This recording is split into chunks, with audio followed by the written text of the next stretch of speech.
The cabover, and I want to start painting the base color with D.IIIa mica red. I like D.IIIa's mica red because it's got basically a little hint of metallic red in it, and it's just a good color if you're doing basically a red vehicle. Elliot Brown from warmplastics.com asked me, since I used tulip to fill in the gap, and the tulip that I used was black, wouldn't I have discoloration from the red paint? And yes, I would. And I basically painted this just to show everyone what I did. And if you can see it, after I got the tulip on, I took a gray primer and I basically just sprayed from here to the other side.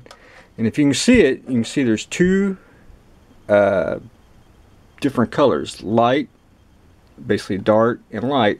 Now the front and the back are untouched white plastic from the kit, as you can see the different shades of red, and then that's primer. And it's always good when you do with certain colors to have a good under base coat, which for example a gray, a black.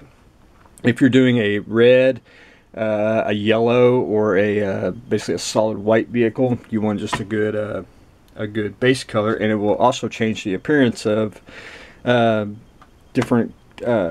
the appearance of the paint, even if you use a spray can or even airbrush.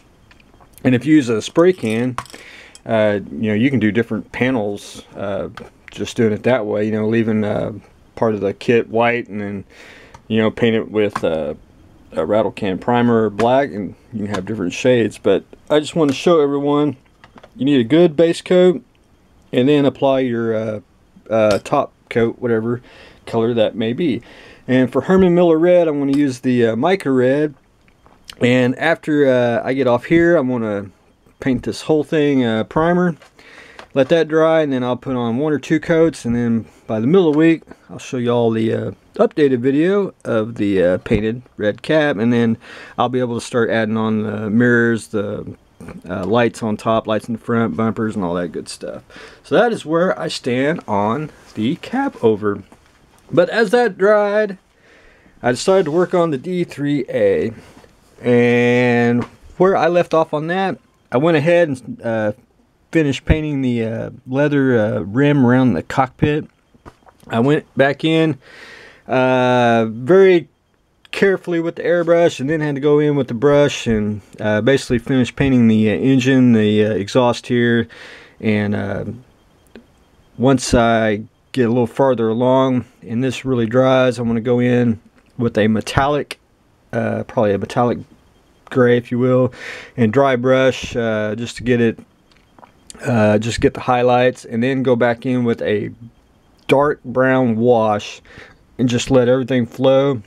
I assume they didn't have a fuel efficient engine in the World War I era days. I figured there's little oil stains in there and everything. And then, and I gotta look at pictures because I don't know, because it dawned on me when I was looking at it this morning, the exhaust shoots out that way, and I assume there'd be a little bit of splatter somewhere along right here. I'll have to do it. If I do, it'll be it won't be black, it'll be more of a dark gray, I mean almost thinner, filled in with the airbrush, and just lightly just make it discolored streak there. But that's something I want to look at when I get a little bit farther along.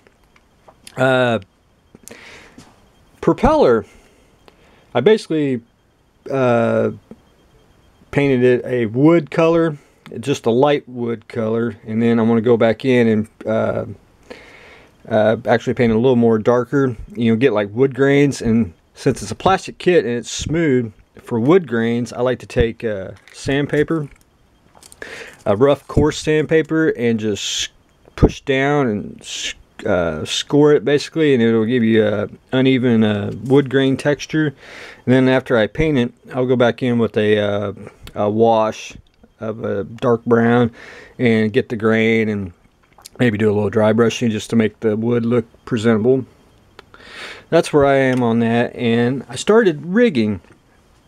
And rigging, I did get the, but there's basically 4 lines back here. I still got to trim them off. And I started putting the rigging on the landing gear, if you can see right there. And then the secret to rigging is just do one at a time. It just takes time, patience.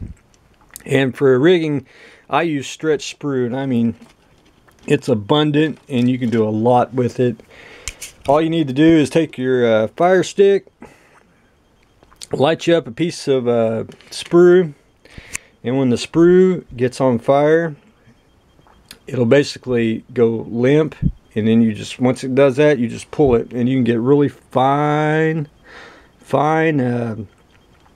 basically wires, if you will, and it's just a very good material to work with.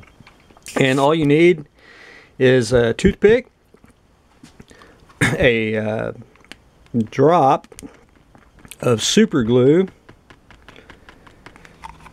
of course that tip's dried up, and a micro brush. And you take your accelerator, get you a palette, spray it, just a little bit of a, make your little puddle there. Use your toothpick as an applicator because you don't need much. You just basically dip it in, find the where you want the rigging hole, basically.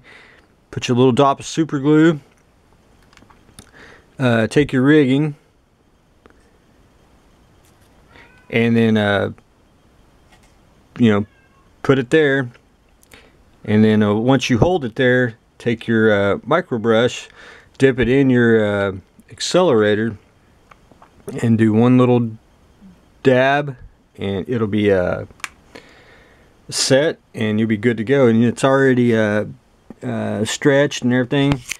And everybody always wants it, they always use the mono fillet lines, which I understand why. It's just because they don't want it to break like right here in the middle. But even if you use the fishing line, it may break from the joint, and it's just personal preference. I prefer the stretch sprue. I like to keep it old school, and I think it's just a better appearance. And I'll probably go. Show some more tips and tricks on the stretch sprue, but as the video unfolds. I did start decal duty on this, and the decals are excellent on the wing nuts kit. I mean, very little solution, and they just fit like a charm. But that's what I got going on. I'm finishing up the decals, and I'm starting the rigging, so hopefully I'll have some more done today on that. So stay tuned for the next exciting episode.